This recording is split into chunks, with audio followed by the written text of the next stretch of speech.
على رسوله الكريم أما بعد فأعوذ بالله من الشيطان الرجيم بسم الله الرحمن الرحيم اقتربت الساعة صدق اللہ العظیم۔ ناظرین، آج کا جو میرا موضوع ہے درس قرآن کا وہ اسی آیت پر مبنی ہے۔ اللہ تعالیٰ سورۃ القمر میں فرماتے ہیں قیامت قریب آ پہنچی۔ اسی حوالے سے ہم اس درس میں چند چیزیں ہیں وہ ڈسکس کریں گے اور اللہ تعالیٰ کے جو چیزیں ہیں ان کو سیکھنے کی کوشش کریں گے۔ اللہ تعالیٰ نے پوری جو آخرت کا موضوع ہے اس کو پورے قرآن کا جو مین مقصد ہے وہ بھی یہی ہے کہ ہم دنیا کو اس جو حقیقت ہے اس کو طریقے سے سمجھیں اور آخرت کو جو اللہ کی حقیقت کی زندگی ہے اس کو ہم پہچان لیں۔ اسی طرح سورۃ الرحمن میں اللہ تعالیٰ فرماتے ہیں کلو علیہا فان کلو من علیہا فان۔ سیم اسی طرح ہے ڈفرنٹ آیات میں اللہ تعالیٰ نے آخرت کو بیان فرمایا ہے۔ ہماری زندگی جس طرح ایک حقیقت ہے اسی طرح موت بھی ہماری ایک حقیقت ہے۔ ہر انسان کسی بھی چیز سے انکار کر سکتا ہے مگر دنیا سے اور آخرت سے کوئی انسان اس بارے میں جھٹلا نہیں سکتا ہے۔ کافر ہیں، ہر چیز سے وہ انکار کر سکتے ہیں کہ یہ مسلم ہے، یہ کافر ہے، لیکن موت سے کوئی بھی فرد ابھی تک ایسا پیدا نہیں ہوا جو یہ کہہ سکے کہ میں موت میں مروں گا نہیں۔ اس سے کوئی بھی چیز انکار نہیں کر سکتی۔ اللہ تعالیٰ نے قرآن مجید میں ڈفرینٹ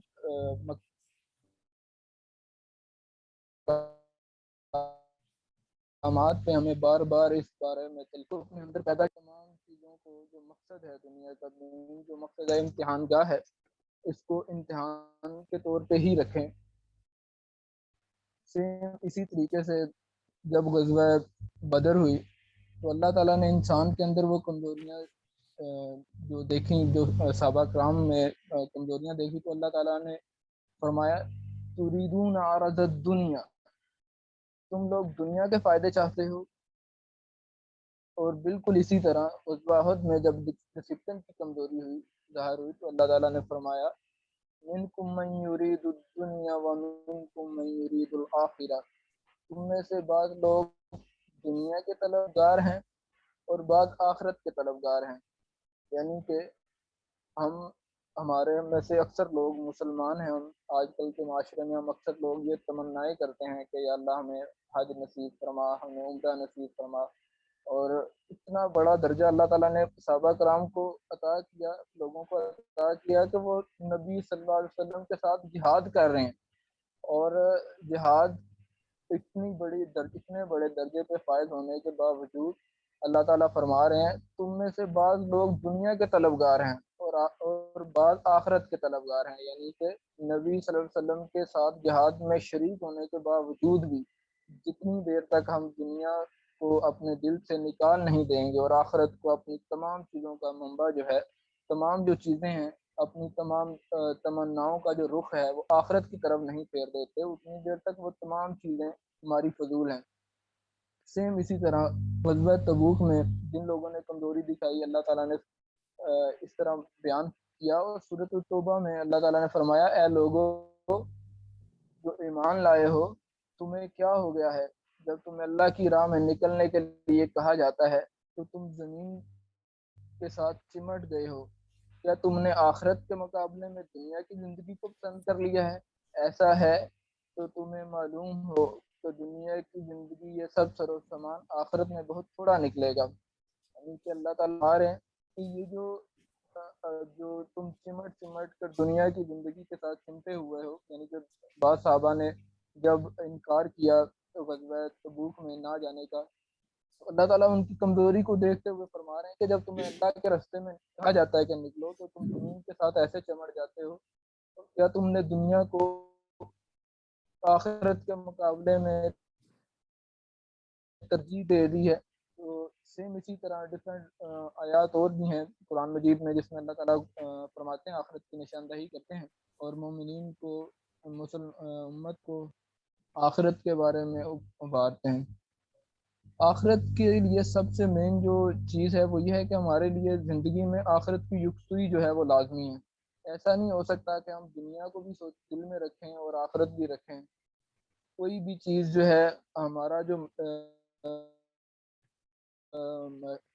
مرضی مرکزی خواہش ہے، جو ہماری جو دل کے اندر کی جو خواہش ہے، اس میں جب تک آخرت کی جو فکر ہے وہ لاحق نہیں ہوگی اتنی دیر تک ہمارے معاملات صحیح نہیں ہو سکتے۔ حدیث میں آتا ہے کہ ہمارے نبی صلی اللہ علیہ وسلم نے فرمایا کہ لوگوں جو میں سنتا ہوں وہ تم نہیں سنتے، اگر تم سنتے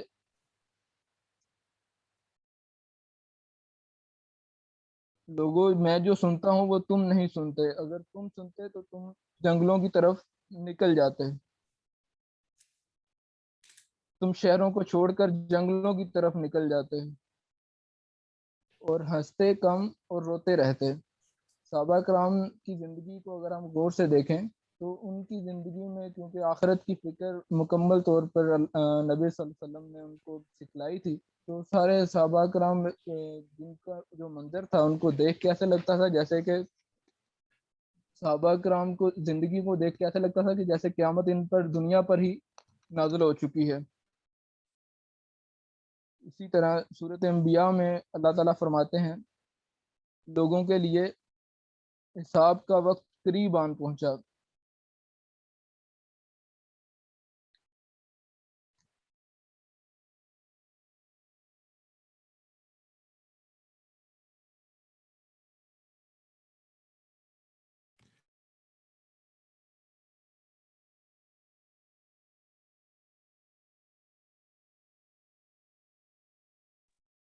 رضا یہ آپ کی آواز بند ہے۔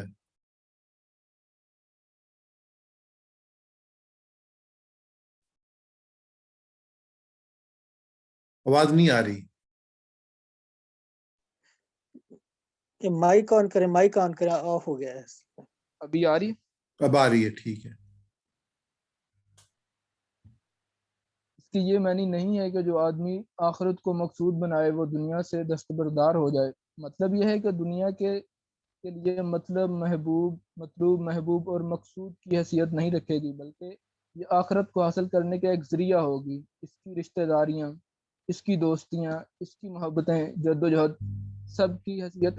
سب ایک ذریعے کی حیثیت اختیار کر جائیں گی۔ اللہ تعالیٰ نے اپنی کتاب میں بار بار اس بات کو واضح کیا ہے کہ مختلف مثالوں سے سمجھایا ہے، اور یہ جاننے کے باوجود کہ آخرت کو مطلوب ہونا چاہیے کئی جگہ بتایا ہے کہ دنیا کی حقیقت کیا ہے۔ دنیا کے ساتھ ایک عجیب معاملہ ہے کہ اس کی کوئی ایسی چیز نہیں ہے جو ٹھہرنے والی ہو۔ ہر موت کے ساتھ بالکل ہمیشہ کے لیے ختم ہو جائے گی، اس خاتمے کو ٹالا نہیں جا سکتا۔ موت سب کے لیے ہے، کل نفس ذائقۃ الموت، لیکن آخرت میں جو کچھ ہے اس کا تعلق دنیا کے وقت سے نہیں ہے، اس کے وقت کا پیمانہ الگ ہے۔ اللہ تعالیٰ نے اس سلسلے میں ہماری زبان میں جو کچھ سمجھایا ہے اس بات پر زور دیا ہے کہ وہاں کی ہر چیز باقی رہنے والی ہے، کبھی ختم ہونے والی نہیں ہے۔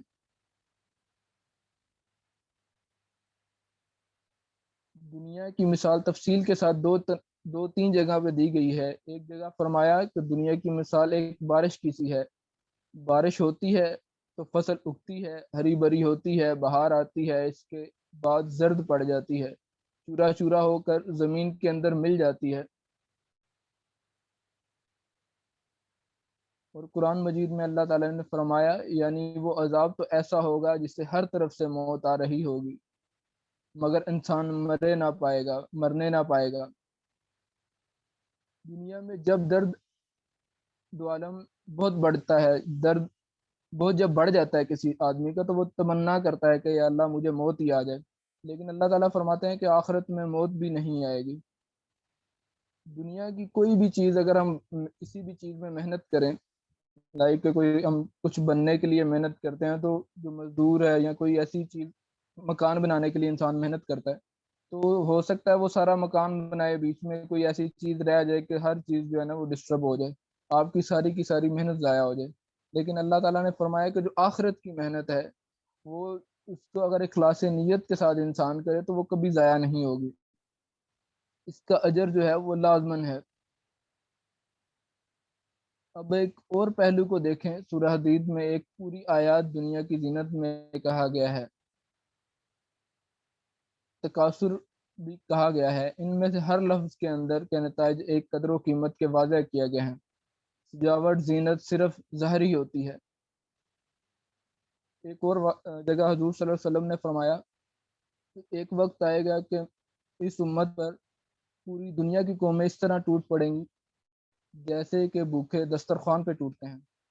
تو صحابہ کرام نے پوچھا، یا رسول اللہ صلی اللہ علیہ وسلم، کیا مسلمان تعداد میں بہت کم ہوں گے؟ تو آپ صلی اللہ علیہ وسلم نے فرمایا، نہیں، ان کے اندر تعداد میں تو یہ ریت کے ذروں کے برابر اور درخت کے پتوں کے برابر ہوں گے۔ تو آپ صحابہ نے پوچھا، یا رسول اللہ، پھر کیا بات ہوگی؟ تو آپ صلی اللہ علیہ وسلم نے فرمایا، ان کے اندر وہن پیدا ہو جائے گی۔ آپ صلی اللہ علیہ وسلم نے صحابہ نے پوچھا، وہن کیا چیز ہے؟ آپ نے فرمایا کہ دنیا کی محبت ان کے اندر طاری ہو جائے گی اور موت سے نفرت ہو جائے گی، کہ ہر انسان کہے گا کہ میں کہیں مرنا، کوئی بھی انسان مرنے کی خواہش نہیں کرے گا، اس امت کا ہر انسان موت سے بھاگے گا۔ تب پوری دنیا کی جو قومیں ہیں وہ اس امت پہ ٹوٹ پڑیں گی۔ آج اگر ہم دیکھیں تو ہمارا حال یہی ہے، کشمیر کے مسئلے کو دیکھیں، فلسطین کے مسئلے کو دیکھیں، ان کو پتہ ہے کہ ان کو ہر جگہ دنیا کے معاملات ہیں، ہر جگہ ان کو اپنے آپ کو بچانے کے معاملات ہیں۔ تو پوری دنیا کی جو قومیں ہیں وہ ہم پہ بالکل اسی طرح ٹوٹ رہی ہیں۔ اللہ تعالی ہم سب کو عمل کرنے کی توفیق عطا فرمائے۔ صدق اللہ۔ جزاک اللہ خیر جی، اللہ تعالیٰ آپ کو علی رضا بھائی بہت اجر عطا فرمائے، ماشاء اللہ آپ نے بڑی محنت کر کے یہ پروگرام تیار کیا۔ علی گیلانی بھائی آپ کچھ کہنا چاہیں تو؟ جی ماشاء اللہ جی، علی رضا بھائی ہمارے وہ ساتھی ہیں کہ نئے نئے درس کی طرف آئے مدرس بننے کے لیے، اور میں نے ایک بار ہی انہیں اس کام کے لیے تیار کیا۔ اور علی بھائی اپنی ویڈیو آن رکھیں، ویڈیو آن رکھے اپنی۔ تو ایک مرتبہ میں نے گزارش کی کہ آپ درس کی ٹریننگ کریں، اور یہ آمادہ ہو گئے اور انہوں نے درس جو ہے وہ تیاری کر کے دینے شروع کر دیے۔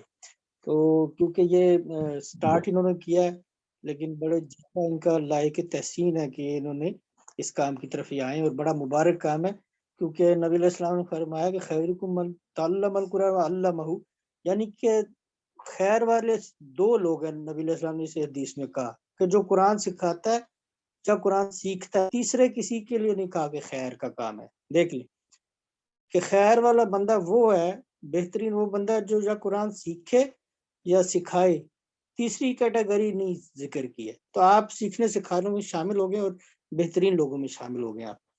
اور درس بڑی محنت سے تیار کیا، دنیا اور آخرت کی بڑی خوبصورت مثال بھی پیش کی انہوں نے۔ اور جو توجہ طلب باتیں ہیں اس کے اندر ایک تو یہ ہے کہ آج کی ان کی جو سیٹنگ تھی اپنی، بڑی پور سیٹنگ تھی جو ہے اس کی موبائل کی درس پیش کرنے کی، اور یہ ان کا پچھلے درس میں بھی ان کا یہ پرابلم رہا۔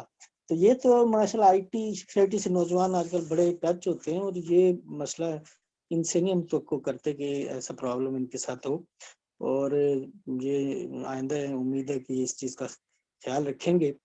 اس کے بعد یہ ہے کہ کچھ جو چیزیں ان کی درس کے اندر جو اپنا آئی کانٹیکٹ بحال نہیں رکھ سکے شرکا کے ساتھ، انہوں نے ریڈنگ کے اوپر زیادہ نظر رکھی ہے، اور اس کی وجہ جو ہے وہ مجھے معلوم ہے کہ انہوں نے اس طرح سے درس کو ٹائم نہیں دیا جتنا دینا چاہیے تھا۔ میں نے ان کو مسلسل یہ آفر کی کہ آپ درس پیش کرنے سے پہلے مجھے ایک بار اپنا درس سنا دیں، تاکہ اس کے اندر جو کوئی خامیاں یا امپروومنٹ کی ضرورت ہو وہ ہم ڈسکس کر سکیں، لیکن آخر وقت تک ان کو ٹائم نہیں ملا اس چیز کا، اور اس کا نتیجہ یہ ہوا ہے کہ ان کے اندر جو توجہ طلب امور ہیں وہ ادھر کے ادھر ہی کھڑے ہوئے ہیں، یہ ان کو امپروو نہیں کر سکے۔ ظاہر ہے کہ انہوں نے درس کی تیاری اس طرح سے یہ نہیں کر سکی۔ لہٰذا اب یہ جو احادیث انہوں نے پیش کی ہیں، احادیث تو اتنی دلچسپ ہوتی ہیں کہ آپ ایک دفعہ پڑھ لیں تو آپ کے ذہن میں آ جاتی ہے۔ اب صرف آپ اشارہ لکھا ہو، آپ ایک نظر اس حدیث پہ ڈالیں اور آپ کو پتہ چلے اچھا یہ والی حدیث ہے، اس حدیث کو آپ زبانی بیان کر سکتے ہیں، آپ کیوں دیکھ کے ساری حدیث پڑھتے ہیں؟ دیکھیں نا حدیث تو اتنی پیاری چیز ہے، فوراً یاد ہو جاتی ہے، واقعہ ہوتا ہے بڑا خوبصورت ہوتا ہے، آپ اس کو نظر ڈالتے ہی آپ اس کو زبانی سنا سکتے ہیں. تو یہ عادت ڈالیں کہ پڑھتے ہی نہیں نا، دیکھ کے حدیث تو آپ کو زبانی پتہ ہے، جس سے یہ دیکھیں کہ یار کون سی حدیث تھی وہ دیکھ لے ایک بار، پھر آپ کو مضمون زبانی اس کو زبانی بیان کرے کہ حدیث کا مفہوم یہ ہے. پھر اس کے بعد یہ ہے کہ میں ان سے پوچھنا یہ چاہ رہا ہوں کہ ان کے پاس حدیث کی کوئی کون سی کتب موجود ہیں درس کی تیاری کے لیے اپنے ذاتی لائبریری میں؟ مائک آن کر لیں اپنا. حدیث کی کوئی کتاب؟ جی علی بھائی، اس میں حدیث کی اسپیشلی کوئی بک نہیں ہے، تفہیم میں جو حدیث آتی ہیں وہ پڑھتا ہوں. ہاں نہیں ایسا نہیں. دیکھیں آپ ایک مدرس بننے جا رہے ہیں اور آپ جماعت اسلامی کے ایک دائی ہیں اور آپ ناظم یوسی ہیں، آپ کا اس کے بغیر چارہ نہیں ہے. تو دیکھیں نا، میں آپ سے سوال کروں کہ ایک میکینک ہے، اس کے پاس آپ گاڑی لے جائیں اور اس کو کہ میرا یہ فالٹ دور کر دو، اور اس کے پاس ہتھیار ہی نہ ہو گاڑی ٹھیک کرنے کے، وہ کیسے کرے گا؟ ٹھیک کر سکتا ہے؟ اگر اس کے پاس 14 نمبر کی چابی نہ ہو تو 14 نمبر کا پیچ کیسے وہ کھولے گا؟ نہ اس کے پاس پلاس ہو، نہ اس کے پاس ہتھوڑا ہو، ہاں جی، نہ اس کے پاس پریشر گن ہو، وہ کیسے کام کرے گا؟ کر سکے گا؟ بتائیں نا. نہیں کر ہاں جی، نہیں کر سکتا نا ہتھیار کے بغیر. نہیں کر تو ایک مدرس جو ہے بغیر کتاب حدیث کے تو نہیں وہ مدرس بن سکتا نا. اسی طرح تفاسیر بھی، آپ نے میری پہلی بھی کمنٹری سنی، میں نے جو تفاسیر کہی ہیں، آستے آستے کوشش کریں ان تفاسیر کو خریدنے کی، بے شک آرام سے اپنی سہولت سے خریدیں. اسی طرح کتب حدیث، میں نے حدیث کی کتاب اس لیے کیا کہ یہ جو دنیا اور آخرت کا موضوع ہے نا، یہ ابن ماجہ کے اندر ایک باب ہے کتاب زہد کا، بہت شاندار حدیث ہے اس دنیا کے حوالے سے. اس کے اندر اگر آپ اس کی 2-4 حدیث بیان کر دیتے، آپ کا درس جو ہے وہ بہت ہی شاندار ہوتا ہے، بہت ہی رقت آمیز اور بڑی ایمان افروز حدیث ہے کتاب زہد کے اندر. خاص طور پہ سنو ابن ماجہ کی. اسی طرح دیگر کتب میں بھی ہیں. کہنے کا مقصد یہ ہے کہ آپ آہستہ آہستہ اپنی لائبریری کا اضافہ کریں، اور آپ کے ہتھیار ہے. ہتھیار کے بغیر آپ صرف ویڈیو آڈیو سن کے تفہیم پڑھ کے مدرس نہیں بن سکتے. جو بندہ کہ میں صرف تفہیم پڑھ کے مدرس بنوں گا، وہ مدرس نہیں بن سکتا. مدرس بننے کے لیے آپ کو 2-3 تفاسیر رکھیں، 2-3 کتب حدیث ہوں، جنرل کو صحابہ کی زندگی کے ہو، صحابیات کی زندگی کی کتاب ہو، احادیث آپ کے ڈیلی مطالعے کے اندر شامل رہے. ہر روز آپ کتاب کھولیں حدیث کی اور ایک حدیث یاد کریں، پھر ان کی عربی بھی یاد کرنے کی آستہ کوشش کریں. تو یہ ہتھیار آپ کو اپنے ساتھ جو ہے نا وہ تیار کرنے ہوں گے. تو بس میرا یہی تبصرہ ہے. اور علی رضا بھائی انشاءاللہ ہمارے آئندہ پروگرام میں بھی شریک ہوں گے، کیونکہ ابھی انہوں نے صرف میرے خیال 2 درس دیے، تو اگلا پروگرام جو نیا شروع ہوگا اس میں بھی یہ ہمارے شرکاء میں شامل ہوں گے انشاءاللہ، اور ان کی مکمل تربیت ہو جائے گی. جزاک اللہ. جزاک اللہ خیر. یہ لیکن بھی بہت شکریہ آپ کا، کیونکہ آپ علی رضا بھائی کو جانتے ہیں اچھے طریقے سے، تو آپ نے بہت اچھا تبصرہ کیا. علی رضا بھائی میں تو بہت متاثر ہوا، ماشاءاللہ آپ کا دوسرا درس تھا اور آپ نے محنت کے ساتھ اس کو تیار کیا تھا.